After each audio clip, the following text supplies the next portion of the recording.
Pet Life Radio. This is Pet Life Radio. Let's talk pets.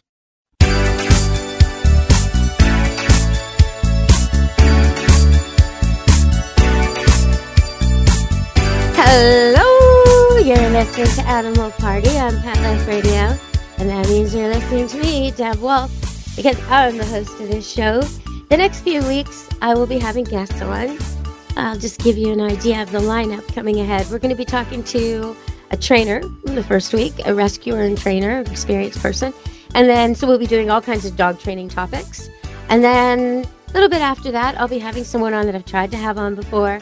I'm not sure exactly what week, but it's Halo's owner, Halo, the white German Shepherd that, as a hobby, finds lost pets. So what a terrific guest that'll be. Karen, Halo's partner on this venture. And I'll also be having Dr. Jory back in the near future to talk about some vet issues and meds that have come out and some new things people are doing in the vet world. So we'll be talking about that. And one of my favorite guests of all time, a guest that when I did the show with him, Pet Life Radio show years ago, we won Best Pet Radio in America for that show. And it was a show with Darlene Arden, may she rest in peace, and Stan Corrin, where we talked about cats versus dogs. And we did 2 shows because there was so much information and they battled it out, cats versus dogs. It's pretty good. So I'm having him back because he's a psychology professor and he's the one to ask. If you've got questions like about psychology, what makes your cat's brain work? What makes your dog's brain work? Why do they do what they do? How do they compare to people? Those are the kind of questions you can send me now. And we'll put a link up right next to this show so that you can do that. And you can send it as a voice clip or an email, and I'll read it out or play it, and he'll answer your questions. So I've already received a few questions for him. And I hate to use this word, but one of you used it, so I'm going to reread the email. It says, "Is my cat retarded?" Okay, so we'll be asking him that. Is there such a thing as a retarded cat or dog or puppy or kitten? And how would you know? And what do you do? So, and what exactly is that all about? So we'll be talking to him about that in the future. Now, today I'm going to cover some topics that have been in the news. A little bit about the Academy Awards. Did you see the dog? Oh, I sure did. So we'll talk about that. And I'm going to give you some tax tips. That's right. Do you think you could claim your dog or cat expenses as deductions with your taxes? Well, you might be able to. So stay tuned to Animal Party on Pet Life Radio and find out.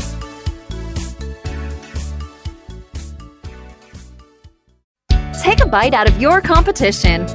Advertise your business with an ad in Pet Life Radio podcasts and radio shows.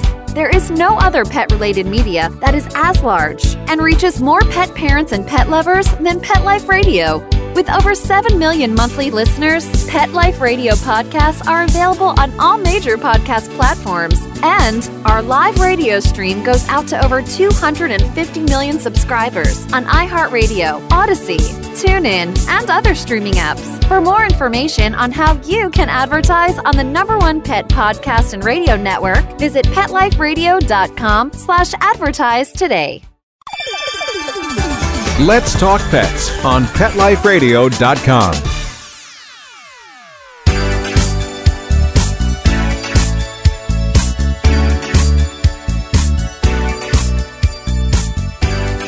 Hello, you're listening to Animal Party on Pet Life Radio with me, Deb Wolf, and I want your questions.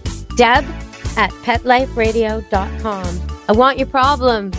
I want to help you. If you've got a dog that's really naughty or a cat that's destroying things or any animal in your life that's just not doing what you want, or maybe it's just quite quirky and you're puzzled by its behavior and you want to know why it does the things it does, then send me a voice clip, Deb at PetLifeRadio.com. That's my favorite. But if you're too shy, just send a text or an email and we'll solve your problem on the show. Okay, so I'll read you some of the ones we've got so far. Someone's asking, and I'm so tempted to answer these questions, but I'm going to wait until we've got Dr. Corrin. So you get 2 heads are better than 1, and you get the professor of psychology answering you. But here we go. So someone asked, My cat licks its paws so much, so much, so much, so much, so much. She wrote 3 lines of so much. And then so much, so much, so much. Okay, we get the idea. And then she said, "Is this OCD or is it an allergy?" Good question. Good question. Okay. So let's go to some news. Now, there's been a little bit of unpleasant news, and I just want to remind you all last year, March 14th, there was a whole bunch of dogs poisoned. And what they got a hold of was marijuana gummies, so candies of marijuana that had been laced with fentanyl. And they all died. That same gummy, if a child had touched it, the child would probably die. So be on the lookout for these kinds of things. I mean, even much less dangerous, but still deadly, chocolate, Easter egg hunts. Keep your dogs on a leash if they're the kinds of dogs who eat everything they find. Be very aware. Don't go where there's been Easter egg hunts and chocolates left behind. Don't go where right near, after a music festival in the park and it's littered with cigarette butts and broken glass. And yeah, you know what? Pick someplace else because that's where your dog's going to find these things. And next to the shops that sell them in the parks and playgrounds near there, probably not a good idea. Just be aware that this drug is so deadly that even the tiniest amount can be dangerous. Okay, so we covered that one. I don't want to talk too much about that. It gets me upset. So let's see. Let's talk about Croc sandals. I had a comedian on TV talking about them, and he was saying that there's really no reason to wear them. Trent McClellan in 2001 did this whole routine on Croc sandals. But one of the things he said on it, and this was on the Much Music TV station, one of the things he said about Croc sandals is when he asked people why they wear them, they always say, "Oh, they're so warm and comfortable. They're so cuddly and comfortable." And he says, "Look, if if people with fanny packs are laughing at you, it's time to take your Crocs off." And then he said, "And if you want something soft and cuddly on your feet, well, get a cat to fall asleep on them. Or why don't you walk around with puppies on your feet?" And I thought that was pretty funny. Now, first of all, I don't laugh at people wearing Crocs. Not at all. They're very comfortable. Second, I don't laugh at people wearing fanny packs because that's the best place to keep your leash and your dog treats. And if you need some kind of protection in the park, you could keep that there too. And your poop bags and all that. I mean, you don't want it in your pocket. You don't want to carry a rucksack. So why not carry a fanny pack? And if you've got an area of your body you want to cover, you place the fanny pack on that area. Perfect. It's a slimming device. All right. So that's what I say to that. Yeah. So, okay. So we're going to go through a few more things. So I've noticed recently that there's a lot of commercials with dogs. I've told you about this before. Sometimes I just don't understand it. Like, why does the dog give you tax advice? Why does the dog give you advice on your cholesterol intake? Why, why is the dog your credit advisor, right? Like the Clear Score credit. There's a terrier cross giving credit advice on that commercial. There's a golden doodle giving advice on another one. And in a lingerie ad, J-Lo comes out of her balcony in her sexy, sexy lingerie. And you're supposed to assume there's intruders on the fence because she says bye when her dogs playfully bark at the intruders. What the heck is going on with that whole commercial? Who brought? Wait, okay, I don't get it. I really don't get it. First of all, my dogs would shred that intruder, and it wouldn't be a playful, silly bark. And why is she walking around J-Lo, the celebrity, much wanted by paparazzi and weird, freaky fans? Why is she walking around in lingerie in an exposed backyard? And then why 3 tiny little half medium friendly dogs? The whole thing just doesn't make sense. You need a guard dog, J-Lo. You need a serious guard dog if you want to walk around looking like that in your beautiful lingerie with that sexy body of yours. You need more than those 3 little pets saying hello. And then why did you say bye to the intruder? I don't know. That whole commercial confused me. So I like commercials where the dogs act like they actually would, or the cats act like they actually would, as opposed to financial advisors. All right. But having said that, there is a bank that's got a dog employed for stress, and it just hangs around at the bank. And if you're stressed out about your finances, you can pet it. Now, that's a good job for a dog. All right, everybody, we're going to go to break and be back on Animal Party Pet Life Radio. And I'm going to tell you about the Academy Awards and your taxes when we get back.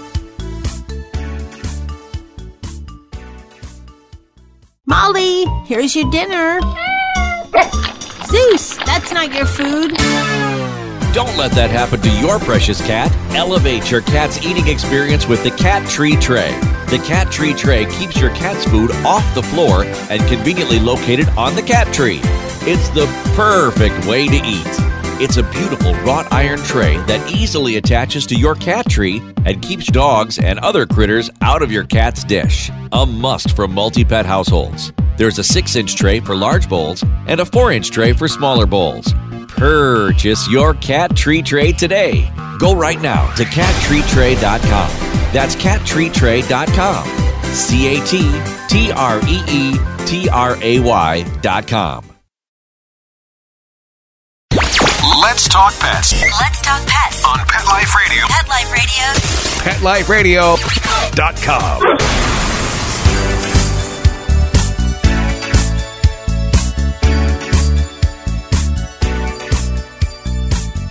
Hello, we're back on Animal Party Pet Life Radio, and I'm sure you all noticed Ryan Gosling, the Canadian at the Academy Awards, but did you notice him look at Messi? Did you notice him give the love look to Messi the Border Collie?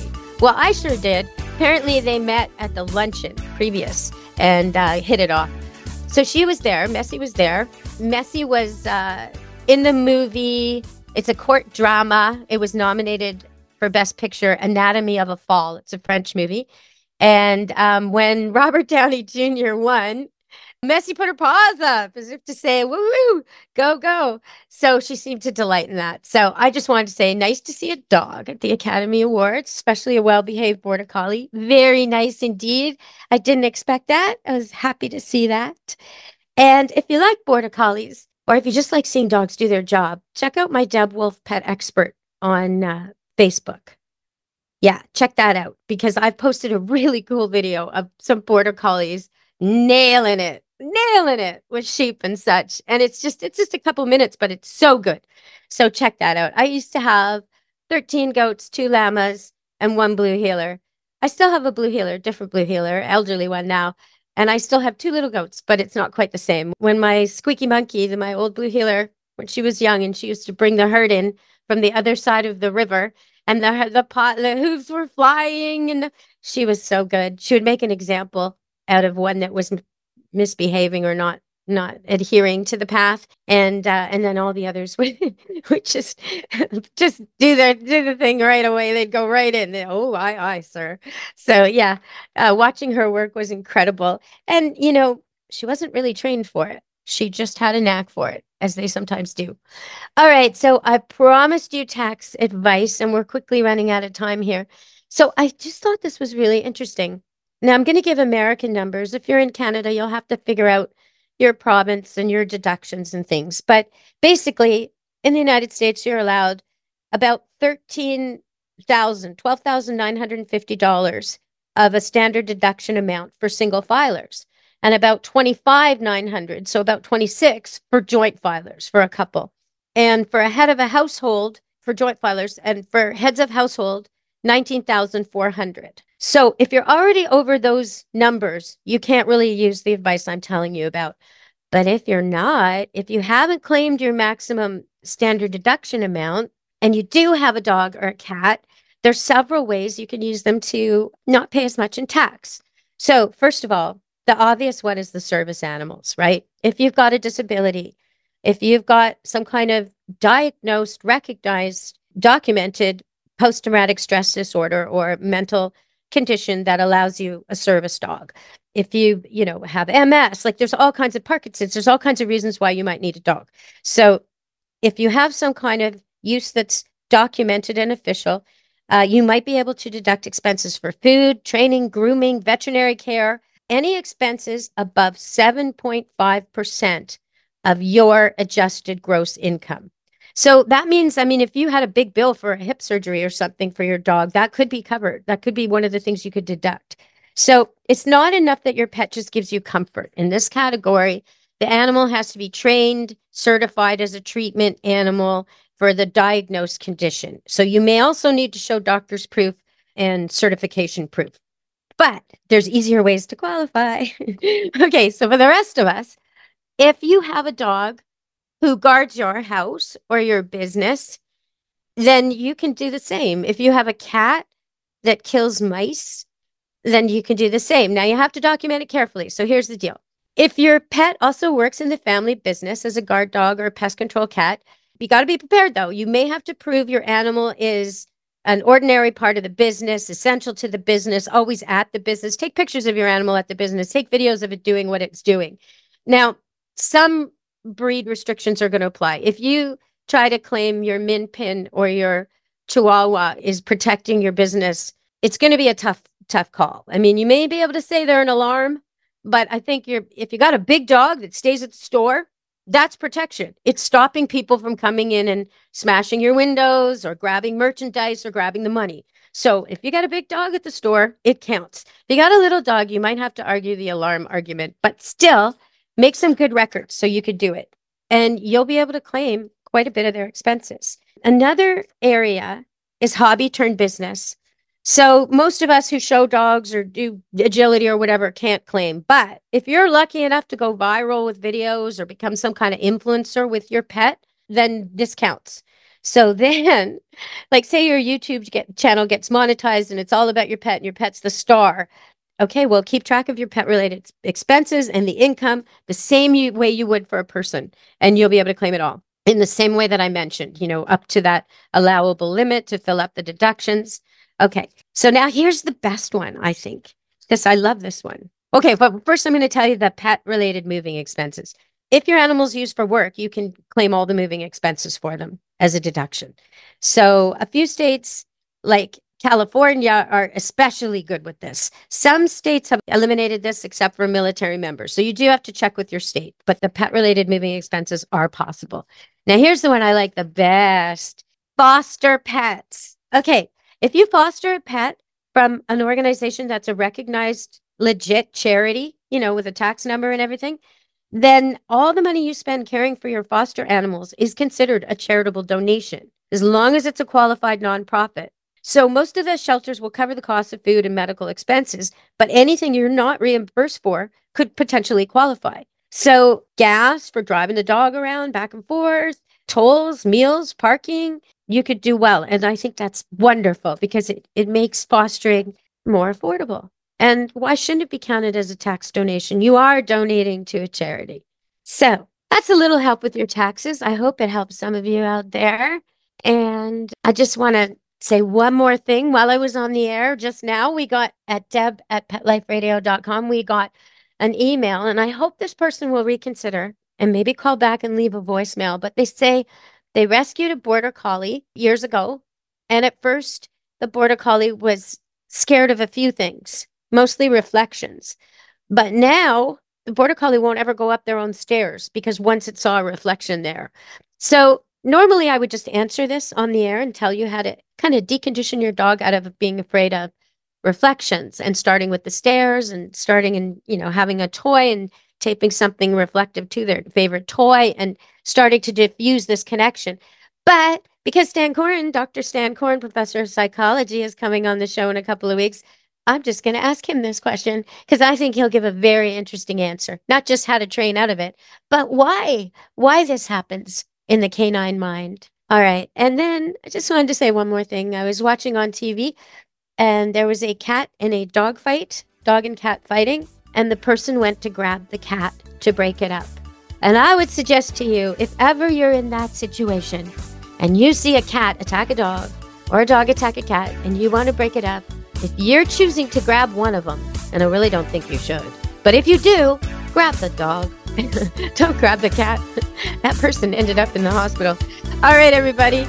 We'll be back in a week with more Animal Party on Pet Life Radio, and I hope you'll leave me your questions and texts and voice clips to deb@petliferadio.com. Until next week, be good to your animals. Let's Talk Pets, every week on demand, only on PetLifeRadio.com.